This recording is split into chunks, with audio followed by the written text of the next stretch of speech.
Ben Simmons has caused massive damage to his reputation. Can it be salvaged? If Ben Simmons' reputation was in the toilet after Philadelphia's playoff exit last year, it made its way into the septic tank when he refused to turn up to preseason training, and now it is somewhere in a sewage treatment facility.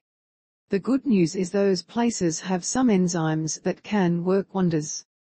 The bad news is they're still full of poop. So, now that Simmons has been moved to Brooklyn to link up with Kevin Durant, Kyrie Irving and Boomers great Patty Mills, what lies ahead for the Australian star? Why was he so hard to trade? Like one of year's $120 plain white t-shirts, it is simply too much money to spend on a product that isn't necessarily worth it. That is not to say the thread count on those bad boys isn't great. I am sure they're very comfortable, but at the end of the day, in a capitalist society, you have to expect a decent return on investment to fork out your hard-earned. Simmons is just too expensive.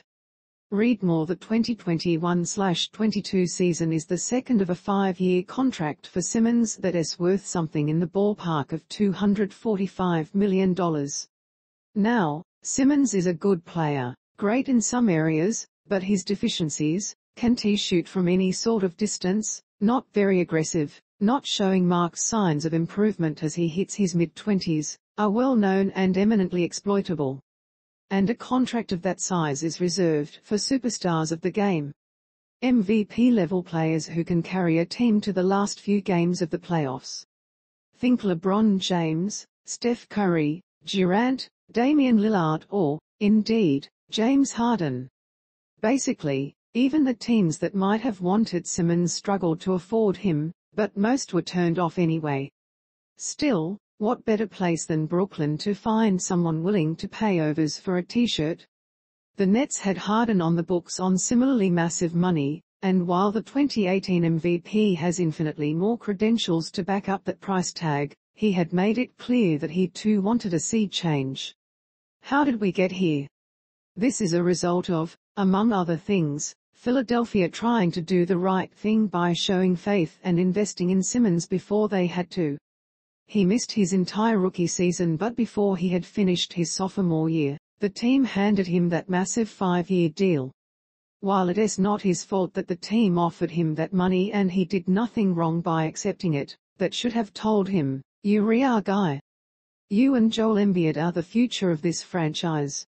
It is the sort of encouraging move that NBA franchises are told to do more often. And Simmons did some things during his time in Philly, including winning Rookie of the Year, making 3 All-Star teams, an All-NBA team, 2 All-Defense teams, and leading the league in steals. Again, he is a very good player. But a few years later, that monster contract made him next to impossible to trade and was also how he could afford a $300,000 fine every time he missed a game. Why was Ben so mad at Philly?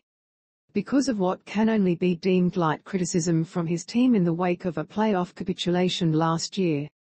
Simmons averaged 10.7 points, 7.8 assists and 6 rebounds per game as the 76ers were eliminated by Atlanta in the second round of the 2021 postseason, but the nadir came in Game 7, when he passed up an open dunk with his team down too late in the fourth quarter. After the game, Embiid described that as the turning point, and when coach Doc Rivers was asked if Simmons could be the starting point guard on a championship team, he said, "I don't know the answer to that right now." Simmons was reportedly unhappy with what he perceived as being thrown under the bus by his colleagues and requested a trade in the offseason, initially refusing to turn up for preseason training, and then giving next to no effort at the session or two that he did attend. Since then, he has not suited up for the team, copping millions of dollars worth of fines along the way. Simmons needs to look to the man to whom he has so often been compared for any hope of rebuilding his reputation. LeBron James wasn't always as beloved as he is now. After the decision, an ill-advised TV special he used to announce he was leaving the Cleveland Cavaliers in 2010, pretty much everyone hated him. Even the most ardent Miami Heat fans would probably admit it was a dick move to tell your hometown team you were shipping out via national TV rather than giving them the courtesy of letting them know in person. While in Miami, LeBron leaned into his villain persona, right down to sharper facial hair and meaner facial expressions. He even had a disastrous playoff series, the 2011 Finals, like Simmons.